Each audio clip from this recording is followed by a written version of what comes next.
Rarely did Fiona betray herself by becoming someone, detesting and testing her energy, belittling her as nothing but a shell of herself.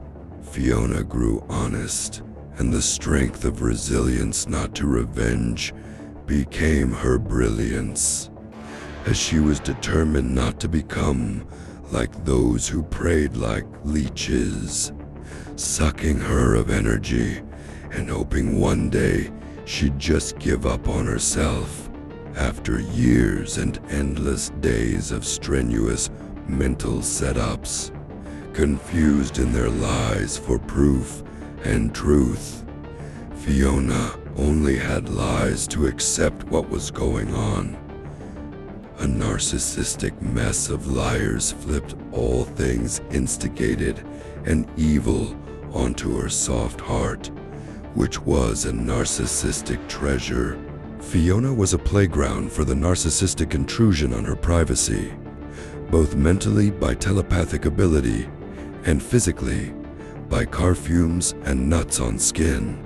Fiona tolerated years of mental abuse and told of things incomprehensibly sick to repeat, so she lost her memory, as they were shocked by her resilience, stating that she was an extremely tough woman, which gave them away.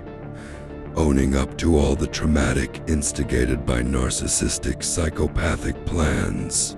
24/7, Fiona was under devastation, as all she did was love and forgive while they gathered in savage groups.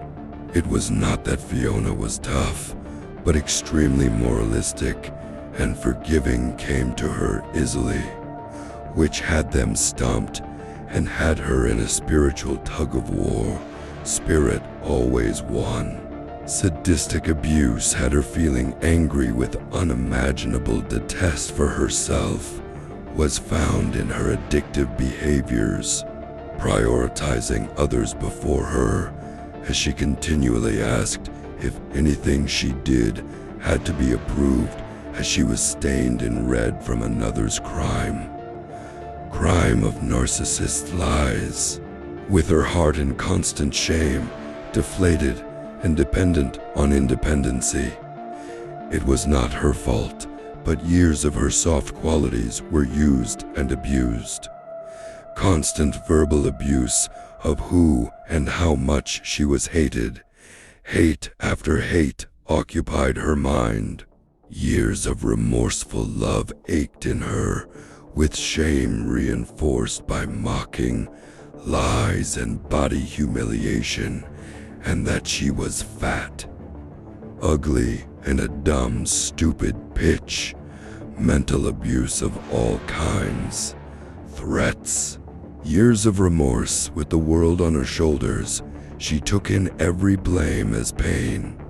And no one knew of the intensity of loneliness, as she spent years walking on eggshells while they trampled her near to the end. Desperate, Fiona was losing her life spiritually. It's more than passing in pain physically, but an emotionally drowned spirit took her into spirit's realm before she slipped away. May God be her judge. Fiona admitted herself into a psychiatric ward called Upton, housing poor souls lost of healthy brain activity. Fiona admitted herself not because she was crazy, but in fear of her parents. In nervous anxiety and worried, grieving in an exhausted state of a heart crying out for the safety of her cat, as the narcissistic voices were telling her over the hospital's speakers that they raped her cat. While lying in a hospital bed thinking she was safe as they clumsily stitched in obvious contempt, Fiona heard muffled voices in clarification, as her hearing was better than the average person. Fiona had heard a male voice tell her to stay calm whatever happens, and other voices were full of devious comments. She was not safe. Fiona entered Upton, the nurses settled her in, and as it was dinner time, she rejected as she had lost her appetite in keeping to herself, away from people of all kinds, as her trust had been manipulated, corrupted, and brainwashed. But she still listened to the voices as they had followed her to the hospital.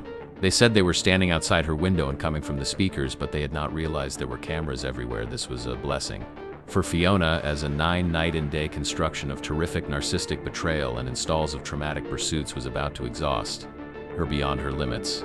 The narcissists were ready. Fiona was not. Fiona told her story to a girl sharing her ward, to which Fiona was believed for the first time.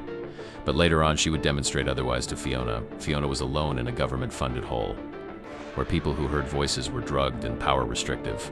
Fiona had organized herself as night had come, so did the dilemma, a woman over the speakers just loud enough for her ears only. The frequency was perfected to Fiona's hearing. The following event went on until 5 a.m. when they had tampered with the camera system to rid evidence of how Fiona reacted to their resistance to treat her calmly. After the ordeal, instead their attempts were reinforced with fear. 9 days of not showering followed these attempts to make her look crazy. Fiona was told if it's the last thing they do is to send her to what they named the funny farm, one of the worst and furthest away from her parents, making it hard for any visits. A psychiatric ward where they kept the worst and craziest in Grape was a normal part of life, and that Fiona had no chance. This threat hung over Fiona's head, threatening her every time she appeared normal. They used the funny farm as a threat if she didn't do what they said, often getting her to carry out strange things. One was to get Fiona to take her pants off and lay on the floor as there was a ward of men to come in to grape her. Fiona, terrified yet keeping calm in front of the cameras, pretended to exercise on the floor when the nurses came in. Fiona used Parkinson's and menopause as an excuse to her defense of nurses reporting her as crazy. May God be her judge. Fiona found herself in a hopeless state of the mind, in fluctuating frequencies, confused from spoken grief which occupied her depression of a kaleidoscope existence. The gems were visible, but the patterns were mixed and disorganized, some polished and cut gems, some still in the rough. There was one thought current that broke the system, of geometrical, of a systematic infrastructure, of a mind manipulated in a hypnotic narcissistic betrayal, weighing hopeless sadness within her soul. Fiona found herself with a packet of sleeping pills, without sense and mental structure. Her mind was paused and preoccupied under narcissistic control. As she digested an overdose, she found herself on her bed, substantially low in breath, and a calm, restrictive, metamorphic body had left her with spiritual awareness. Fiona's breath became slower as she entered a state of panic.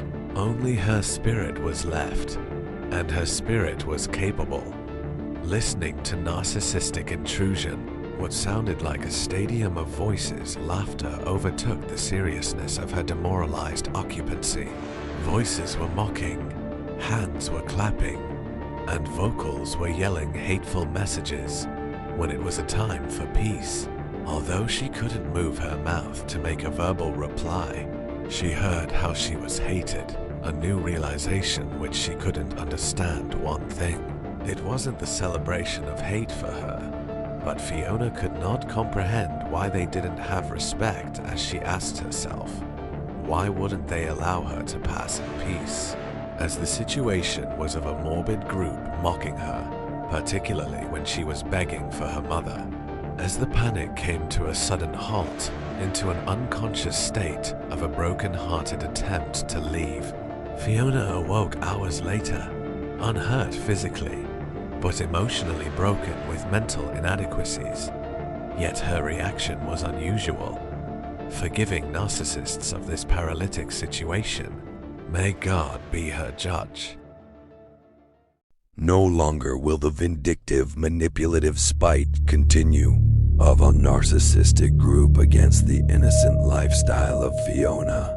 Fiona is to be set free in the safety of Australians and in every place she resides. Authorized by the highest court system and the best lawyers representing Fiona, Fiona is innocent of all narcissistic abuse, using and manipulating her family against her. Fiona is free to continue her life without the narcissistic intrusion. Intrusions include the following abuse to stop: fearful tactics, mental and physical trauma, attempted suicide, attempted murder, stolen accounts, hacking of phones and computers, blame, shaming her from instigators, causing depression and exhaustion, of spells and witchery, of denial and corruption, attempts to control and steal money or mail, involving others with threats of rape and obsession, stalking, interference by telepathic mocking, and listening to private thoughts, prayers, and dreams. Fiona has asked them continually to leave and has been disrespected. The undermining of Fiona's character classifications include detrimental, abusive language and degrading the mind, body, and soul. The following names are under serious investigation. Fiona keeps to herself, and she is allowed to continue. Fiona has not broken any laws. Fiona discloses these names to come under intense investigation. Rachel, Emma, Amanda, Elizabeth, Shelley, Ryan, Johnson, and Adam so far. Justice will be in favor of Fiona as she has kept to herself. In honor of her beautiful nature, she is unfolding the truth, clearing her name. Fiona is courageous and strong-willed. They have attempted to break her heart for their entertainment. Their judgment on Fiona is corrupt. Fiona is owed a massive amount of money, as these people have exposed and humiliated her in front of the world. Also, they are no longer to keep judgment of her money. Fiona's spending is her own, and all monies owing to her is legally hers. May God be her spiritual judgment.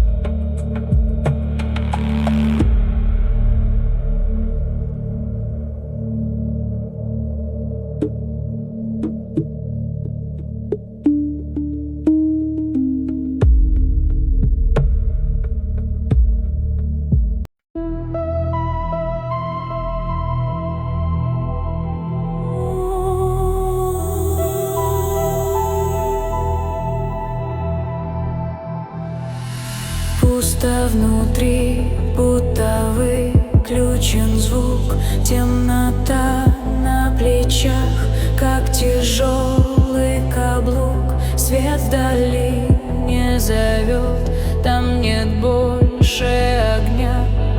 Боль и тишина — это дом для меня.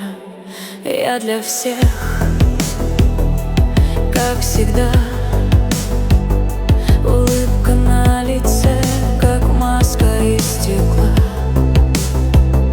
Шутки, смех, как спасательный круг.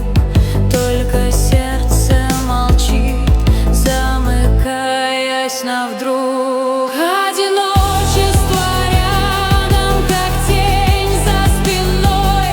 Я иду через ночь, оставаясь одной. Внутри холод и кнопки вверх не горят, а мечты, как афиши, сорваны и молчат.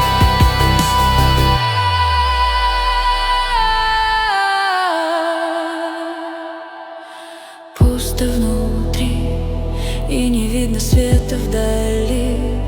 Я стою на краю своей тихой земли.